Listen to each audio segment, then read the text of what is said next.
Assalamualaikum warahmatullahi wabarakatuh. Para santri di seluruh penjuru negeri, khususnya santri pesantren dan Al-Amanah Jenuwangi Sidoarjo, harapan dan doa saya selalu semoga puasa ini bisa menuntun kita menjadi pribadi yang lebih baik.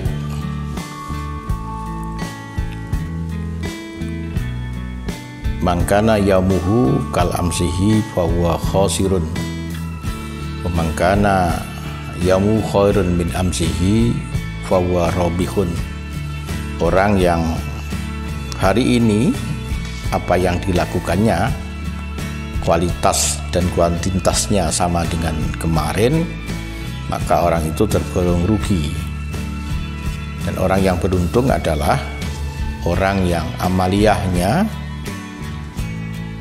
hari ini lebih baik ketimbang kemarin. Moga-moga dengan puasa ini kita termasuk orang yang beruntung, amal kita di hari-hari mendatang lebih baik kuantitas maupun kualitasnya dibanding hari-hari yang telah lalu. Amin, Allahumma amin. Para santri, sebelum saya teruskan vlog ini, jangan lupa subscribe dan bunyikan lonceng agar termotivasi untuk membuat vlog-vlog baru yang lebih berkualitas. Jangan lupa sebarkan pada medsos yang lain, Twitter, Instagram, Facebook, dan lain-lain. Kepada yang sudah subscribe, saya sampaikan terima kasih, dengan harapan vlog-vlog yang mampir di jendela gawai kalian sedikit atau banyak memberikan informasi tambahan, khususnya yang berkaitan dengan ulama-ulama, para kiai yang memang sikap hidupnya, kinerjanya, amaliyahnya perlu kita teladani. Para santri, terima kasih, jawaban yang masuk luar biasa banyak dan sebagian besar benar. Tokoh kita kemarin namanya Ki Haji Abdus Salam atau Simbah Kiai Sikhah. Orang ini istimewa karena dari beliau memiliki menantu Kiai Utsman dan Kiai Said. Kiai Utsman ini memiliki beberapa anak, yang satu diantaranya dinikahkan oleh santri Asy'ari dari Demak. Dari pernikahan Asy'ari dan salah satu putri Kiai Utsman inilah kemudian lahir Hadratus Syekh Ki Haji Hasyim Asy'ari. Kemudian putri yang satunya, Kiai Sikhah, dinikahkan dengan Kiai Said.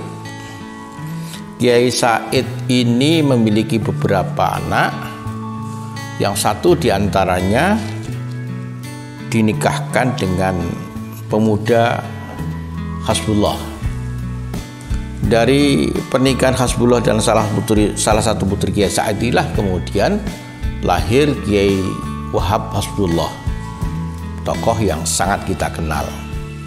Nah, ini memang luar biasa, orang tua yang sangat luar biasa, sehingga perjuangannya, zuriyahnya adalah zuriyah yang thayyibah, yang luar biasa, yang pantas kita teladani.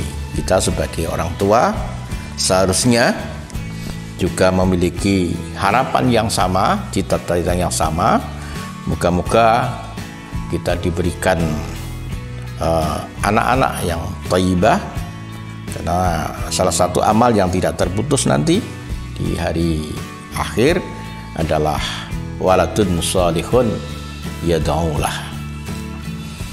Para santri,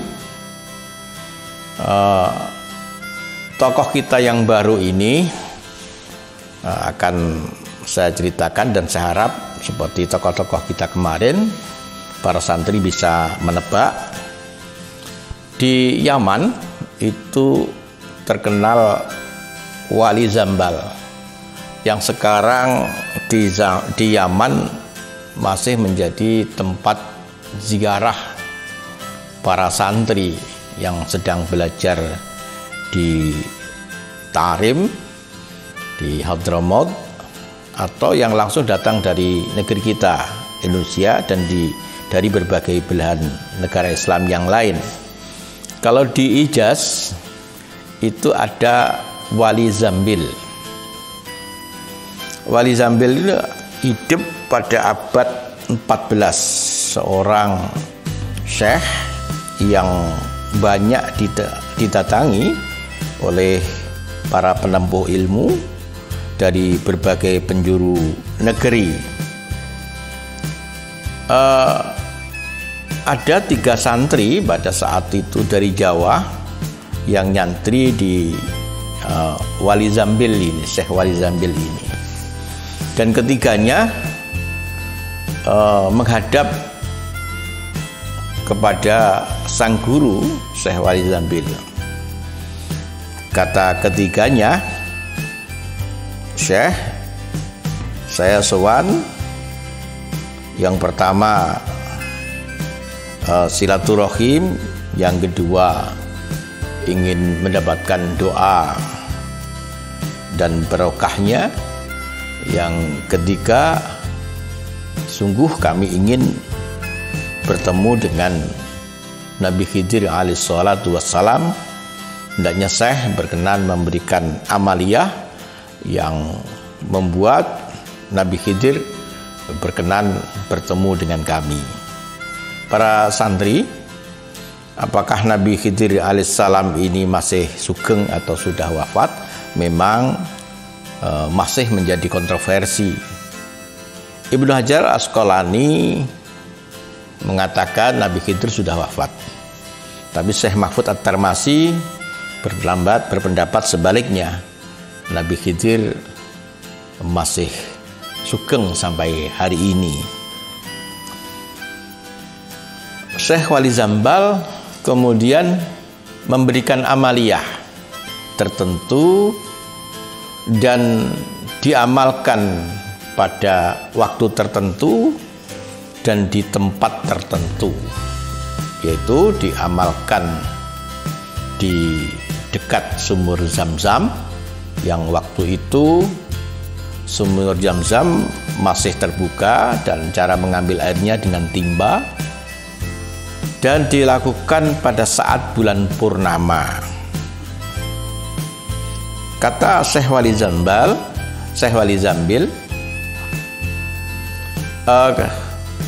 kalau nanti kamu bertemu dengan seseorang, tangkaplah dan jangan ceritakan kepada orang lain sebelum kalian bercerita kepada saya. Para santri, singkat cerita, ketiganya kemudian datang di sumur Zam-Zam pada saat bulan purnama, kemudian mulai mewiridkan apa yang diijazahkan Syekh Wali Zambil. Kemudian di tengah suasana yang demikian sepi, antara sadar dan tidak, ketiganya bertemu dengan seseorang yang berbeda. Yang pertama bertemu dengan sosok naik kuda dengan badan yang kurus kering. Kemudian yang kedua bertemu dengan sosok orang yang naik kuda dengan badan yang sangat gemuk. Dan yang ketiga bertemu dengan sosok yang gagah perkasa, naik kuda, bersorban, dan ketiganya matur dengan jujur kepada Syekh Wali Zambil. Apa jawaban Syekh Wali Zambil? Mereka yang bertemu dengan sosok naik kuda dengan badan kurus dikatakan, kalian nanti akan menjadi juru dakwah yang terjun di daerah-daerah terbatas. Dan memang kemudian tokoh kita ini tinggal di sebuah pedesaan dan tetap mengajar ngaji. Kata beliau, kalian sebaiknya pulang ke Jawa karena di Hijaz ini hanya ulama-ulama besar. Kemudian yang kedua dikatakan Syekh Wali Zambil tidak cocok di Hijaz ini seorang ulama yang mencintai dunia. Oleh karena itu kalian kembali ke Jawa, dan kemudian memang orang ini tinggal di Jawa Tengah, menjadi orang yang sangat kaya.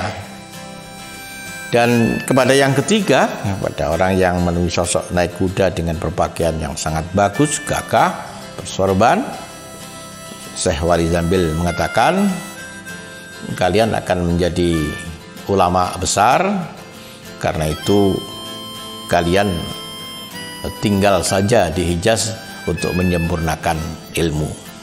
Para santri, barangkali kalian sudah bisa menambah dengan cerita sekilas yang tadi saya sampaikan.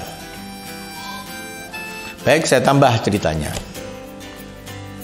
Tokoh kita ini menemukan ruang berkembang yang luar biasa. Beliau bertemu dengan teman-teman yang sangat luar biasa. Satu diantaranya misalnya Kiai Haji Hasyim Asy'ari, Kiai Haji Ahmad Dahlan, kemudian Kiai Asnawi Kudus, kemudian Kiai Fakih Mas Kumambang. Ini adalah teman-teman beliau. Tentu dengan teman-teman yang baik ini, tokoh kita juga akan terinspirasi, termotivasi, bangkit jiwanya untuk belajar dengan sungguh-sungguh. Beliau juga sempat berguru kepada guru-guru istimewa yang ada di Hijaz, khususnya di Masjidil Haram. Beliau juga berguru kepada Syekh Ahmad Khotib Al-Minangkabawi, berguru kepada Syekh Mahfud At-Tarmasi, berguru kepada Syekh Husain bin Muhammad Al-Habsyi. Beliau juga menyerap ilmu dari Syekh Yusuf Ad-Nabbani, juga belajar dari Syekh Ahmad Nahrawi Al-Banyumasi. Dengan teman yang istimewa dan juga dengan guru yang istimewa pula, maka tokoh kita ini tumbuh berkembang menjadi sangat luar biasa, dan kemudian menjadi salah satu pengajar di Masjidil Haram. Banyak kemudian santri dari berbagai penjuru dunia belajar kepada beliau, termasuk juga dari Indonesia. Di antara santri tokoh kita ini yang datang dari Indonesia adalah Syekh Yasin Al-Fadani, Kiai Zubair Dahlan, ayahandanya Kiai Haji Maimun Zubair, dan juga Kiai Mahfud bin Abdussalam, ayahandanya Kiai Sahal Mahfud Kajen. Para santri, dengan cerita ini saya harap santri bisa menebak kira-kira siapa nama tokoh istimewa ini, dan sampaikan kepada kami. Demikian, akhiran, assalamualaikum warahmatullahi wabarakatuh.